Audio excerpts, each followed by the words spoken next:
All right, we're back again with a truck cab. More specifically, the Toyota truck cab from the old Toyota chicken truck.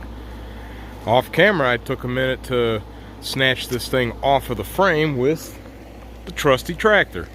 And at the same time, I dragged the frame from its resting spot over here to right over here, staged next to the Chevy Love, because later on, that's going to be one of our next projects. Taking that body and putting it on that Toyota frame, because finding parts for that frame there are very, very difficult. But that right there, you can find stuff all over. So, anyway, as for this truck cab, the plan with this thing is taking this cab and setting it on a makeshift foundation on those blocks, which will be made with those two old boards that were originally used for the 51 Chevy build. So the frame is going to be basically a 4x4 square set up on those blocks, and we're going to jack that thing up, bring it and set it on those blocks. Probably going to have to add some extra support crap in the front because all that area is pretty much opened up. As far as leveling and everything, not going to really get it right there, so I'll probably have to add something under here. I'm also going to have to repair the floor here because, unbeknownst to my new self, a lot of this was welded onto the frame in spots, so when I jacked it up with the forklift, it snatched all that crap out. It's just as well, it's all rusted to hell. Anyway, we need to go ahead and build our foundation over there and get ready to forklift the frame and somehow get it staged to where it'll be able to be put on that crap over there. So let's get started.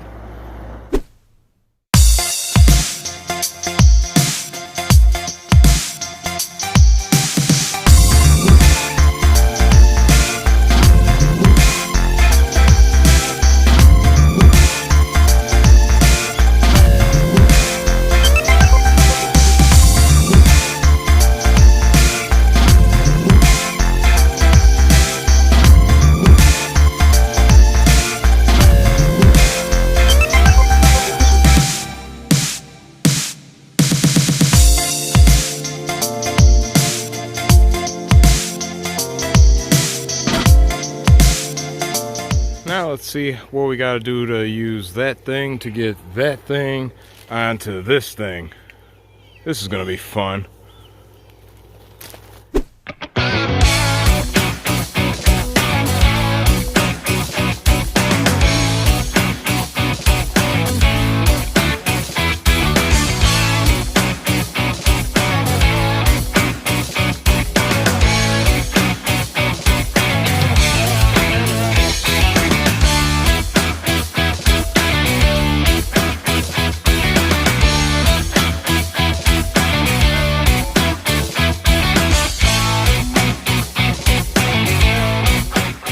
Well, we got our cab on the makeshift foundation.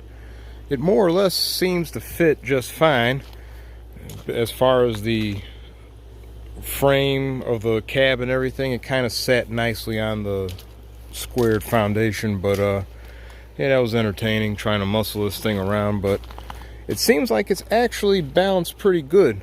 Most of the weight is in the actual cab versus this front section. And I'm sure the two doors on there will add more weight on that end than the hood would add on this end. So this might actually be pretty good that it's not going to need anything in the front. But with that all said and done, I can go ahead and put those body panels back on here and start getting that all cleaned up and start dressing this thing back up to be a chicken coop again, which is mainly just running a water line because I'll put me a little drinker cup setup in here and running a power line to this thing so I could plug back up to it, which won't be too bad because we have a power line way over there. So yeah, back to work.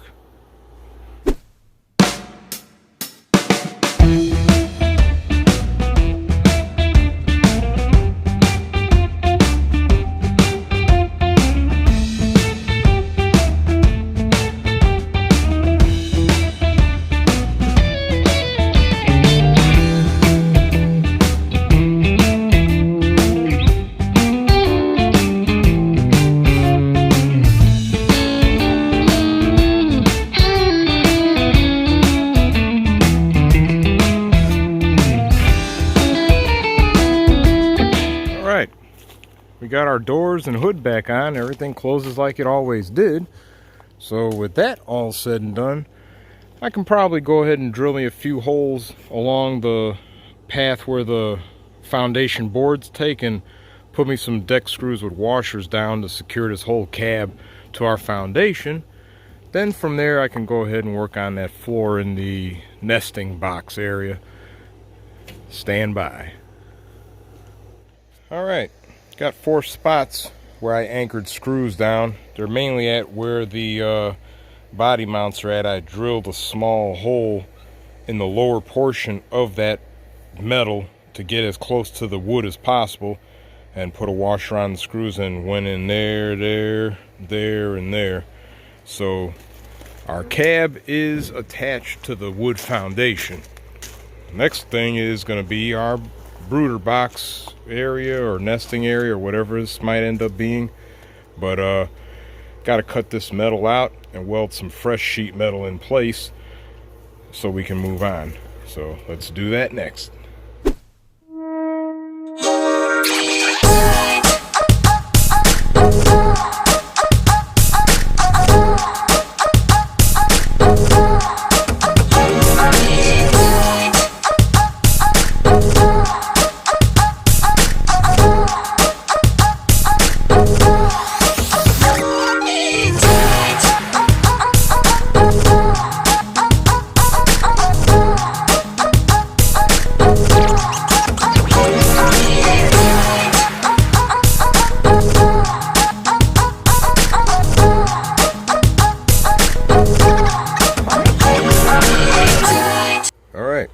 We got our sheet metal panel welded in place in our brooder box, nest box, whatever this might be.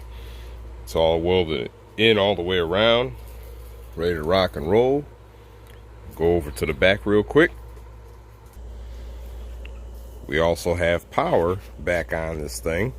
I had an extension, well, not an extension cord, just a length of old salvage cord already tied to this thing, going only a short distance. But for the time being, I took this extension cord and routed it over to the other side of the old Mustang chicken coop where it used to be plugged up at, right there, because eventually this car is going to be moved for another project. So I just tapped into its power line to feed it over to the cab coop.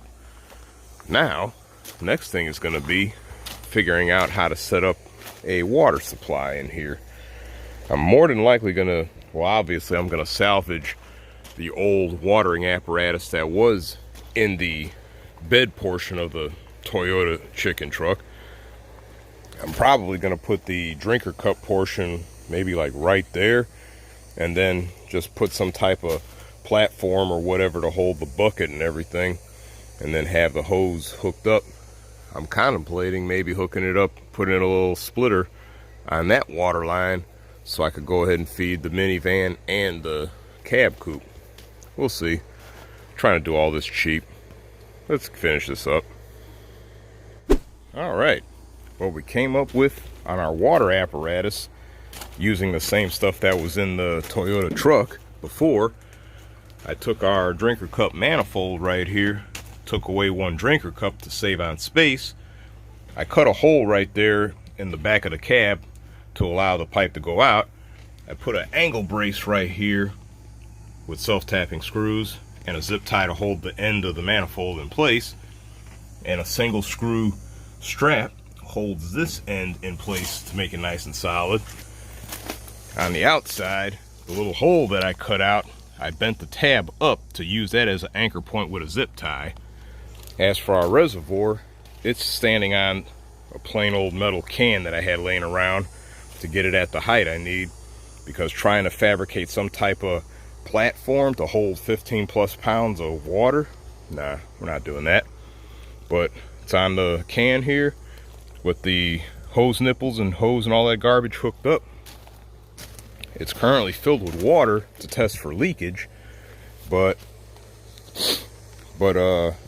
this fitting right here accommodates a garden hose, or more accurately, a regulator that is geared for a garden hose. regulator is broken, so I have to replace that. It steps the pressure down to like 20 psi or something, so this little float valve won't explode. So once I replace that, we'll be able to hook up a garden hose to this thing and tap it to whatever water line I want to choose. I was going to use that, but I said no because I just got that stupid thing to stop leaking finally. I have a tap on the other side of the Mustang there. I'll just run a length of hose from there over there. This car is going to be moved anyway, so it'll be all good. It'll be nice and opened up to work on in that area. So one more thing I really have to do is put some kind of ramp right there so I could be able to close this door, both of the doors really. Now, I had a screen on here because at first this thing was being used as a brooder box. It could still be used as a brooder box if I do anything, and it'll just be completely closed up. But if I use it as a standard chicken coop, I'll have to put a ramp on there. That way I can at least close the doors and stuff, so in the winter time, rainy season, all that, we're not going to have all this garbage wide open. And that area would serve as a nesting box versus an extension of a brooder box. But they have water in here. They're ready to rock and roll. They got their original light and heater and roosting posts that were in this cab beforehand. So I have to put some straw in here so they'll have some bedding material. So either way, I'm not going to put a ramp on there right now because, like I say, if I use this as a brooder box, there won't need to be a ramp. For the time being, I'll just leave one of the doors open because it's been dry. It's not raining. So really, for all intents, this thing is done. All the stuff is hooked up, water, power, things on our foundation, new panels welded in. Might have to do a little patching right there later because that hole's starting to grow. But with all that said and done, our Toyota cab coupe is completed. Our frame is moved over to its new staging area for its next lease in life. And we're pretty much done here. So till the next time, as usual, like, subscribe, notifications, TikTok, all that good stuff. Stay tuned for more of this crazy improvisation stuff that we do around here. And I'll catch you later. I'm out.